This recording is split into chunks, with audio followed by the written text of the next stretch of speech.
everyone, welcome back to Ormsby Farm. My name is Casey. So we're back up at the farm today. We're back to do some work on the greenhouse. If you saw in our previous video, we started it, but it's a lot of work. So I'm not even gonna say this is like a part two, because I don't know how long it's gonna take to clean her out, but we're gonna get it done before gardening season. If y'all saw in a video Monday, I posted about our soil test kit that is sponsoring our podcast, Round the Hay Bale, mysoil.com. And it's so important at this time of gardening season preparing to get your soil tested and know what you need to amend your soil. So if you have not seen that video, I'm gonna leave it in an index card. Go check it out. We have a promo code for it. It saves you 10% off of a already reasonable price. So go check it out. But we're back in the greenhouse today. We're just gonna do some cleaning up. I already started, I don't even know if you can see, let me see if I can tilt you down.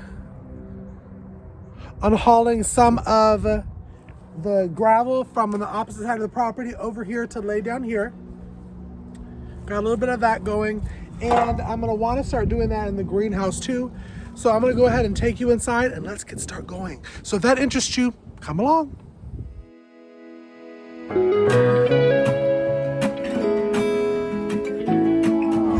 I'm coming home.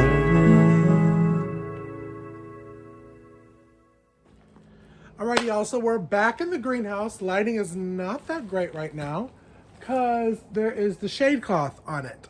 Now, I remember watching some of my fave YouTube channels talking about shade cloths, but I can't really remember when you're supposed to put it on there. So if you know, leave it in the comment section if I should go ahead and take this off for now or what I should do, because I don't know. But we're back in the greenhouse. That last video is what we worked on. I'm gonna pull some of those weeds in there. It's that one chest freezer is so heavy with soil, I'm not even gonna try to move it. We're gonna turn that into a workstation. But this one right here, and a couple of videos back, you saw that we plugged it in and it actually turned on. Just surprising, because the previous owner didn't leave anything that was worth the shit.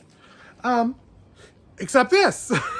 So, I'm going to clean this area where it's going to go. We're going to plug it in, and I am going to leave a bowl of water to see if it freezes by the next time that we're here. And that will be in about 3-4 days. So I'll know. If it didn't freeze, hers got to go. So let's get into this video. Let's start cleaning. I'm gonna start over there by pulling some weeds out of that little area. And then we're just gonna move our way down, because as you can see, it's a lot to be done, y'all. But it needs to get done before gardening season, and that's right around the corner. So let's go ahead. I'm gonna put you down here. It's gonna be a very informal video today. And let's go ahead and start pulling some weeds. And we're also gonna talk about the raised beds over here that we'll have to weed eat. Mom's here. She is breaking limbs in the yard because there's a lot of them. And we're going to talk about what we're going to do with saving those limbs and saving some of the leaves that we're bagging up too. Because my friend Carmen over at Jesus Loving Homestead had a fabulous diagram of how to pack your raised beds. So we're going to talk about that. But let's go ahead. I'm going to glove up and let's start pulling some of these weeds. Is that a pepper? Oh my gosh. It's probably no good, but yeah, that's a pepper. I'm guessing that's a pepper plant. All right, I don't even know if y'all can see me that well because of the lighting. But yeah, so going back to what I was saying about my friend Carmen over at Jesus Loving Homestead, she posted an amazing diagram on how to stack your greenhouse. Now, or stack your raised beds, excuse me. If I haven't said it before in a video, in this greenhouse, we have two already established raised beds with concrete slabs and concrete bricks, it looks like, underneath the weeds. And those will be onions. And then I'm doing a 6-foot by 25-foot raised bed for potatoes. Last year, I'm gonna leave the pictures here and here. We did not have luck with potatoes. And it's because our dirt was too condensed and compact. So in the raised bed, I've seen Sarah and Kevin over at Living Tradition do it. I know there's a couple other ones that do the raised bed for their potatoes. We're going to try that this year and see if it works. But also we're going to have 3 6x6 raised beds that are going to be for lettuces, spinach, kale, that kind of stuff, and carrots. Now, when you're thinking about raised beds of that size and height, you're thinking, oh my gosh, I'm gonna be spending like $6,000 to get compost and soil to start it off. When you think, oh my gosh, I'm a new homestead, I haven't started a compost pile yet, don't have an established, way of getting soil and compost to my raised beds, what am I gonna do? And I'm gonna leave the picture here that Carmen posted, which is a genius.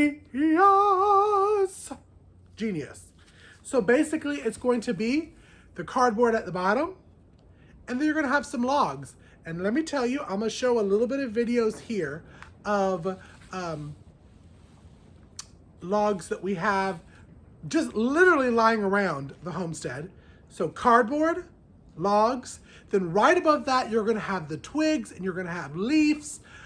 Instead of composting those, put those in the raised bed, because spoiler alert, in time, those will compost in your raised beds.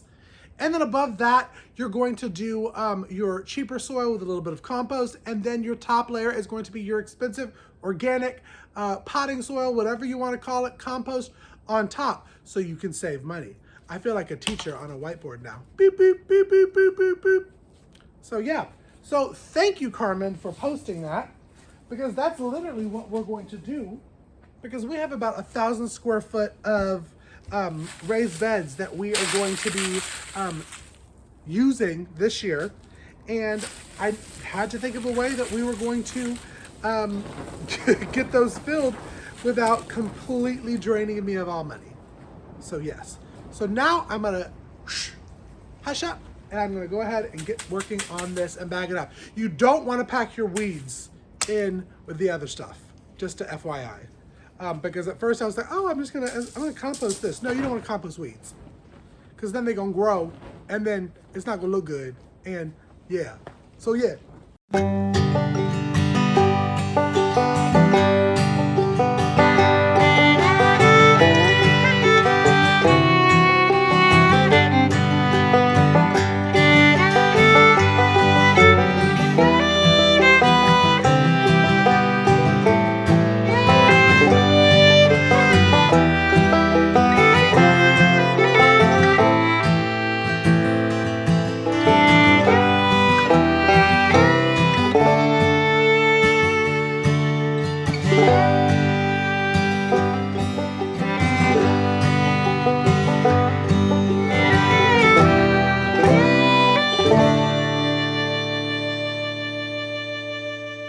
Alrighty, y'all. Well, we worked for a couple hours again, and it's still not quite finished, but we're not giving up.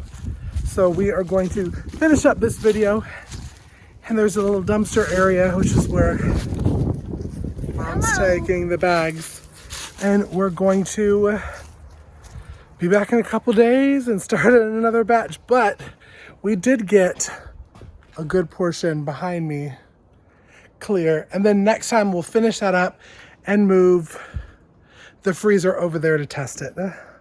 But y'all, thank you so much for tuning into this video.